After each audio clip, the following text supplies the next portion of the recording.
భారతదేశ సామాజిక చరిత్రలో మహిళా విద్యకు పునాది వేసిన మహానీయురాలు సావిత్రిబాయి పులే అని దళిత సేన స్టేట్ వర్కింగ్ ప్రెసిడెంట్ గొల్లమల అప్పారావు అన్నారు. కంచరపాలెం 48వ వార్డు ఇందిరానగర్ 1లో దళిత సేన ఆధ్వర్యంలో సావిత్రిబాయి పూలే 195వ జయంతి సందర్భంగా ఆమె చిత్రపటానికి పూలమాలలు వేసి ఘన నివాళులర్పించారు.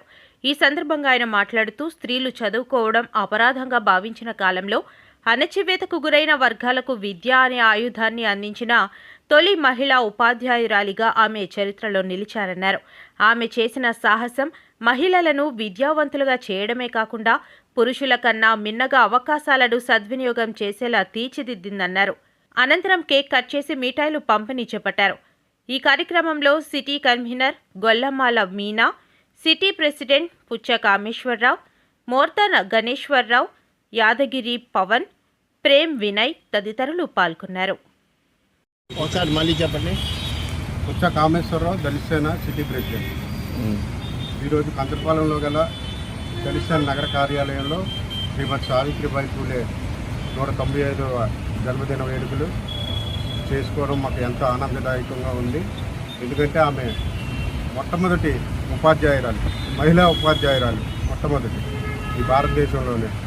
ఆమె భర్త అయినటువంటి మహాత్మా జ్యోతిరావు పూలే వారి జీవితాల్ని త్యాగం చేసి మహిళా ఉద్ధరణ కోసం ఒక స్కూలు స్థాపించడం, అలాగే ఇంటింటికి వెళ్ళి వారు విద్యని బోధించడం, ఇటువంటి కార్యక్రమాలు చేసి వారు కులమత ఎటువంటి భేదాలు చూపించకుండా అందరికీ ఇంటింటికి వెళ్ళి వారు విద్యని అభ్యసించేలా చేశారు.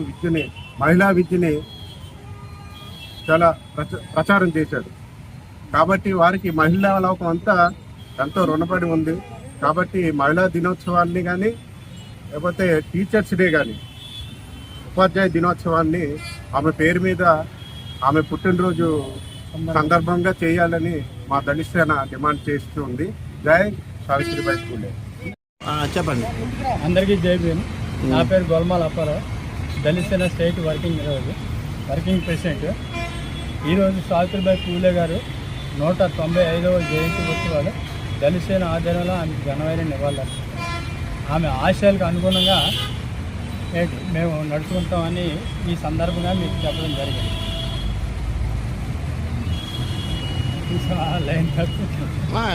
Savitribai Phule dedicated her life to improve conditions for women and downtrodden in 19th century India, education for all.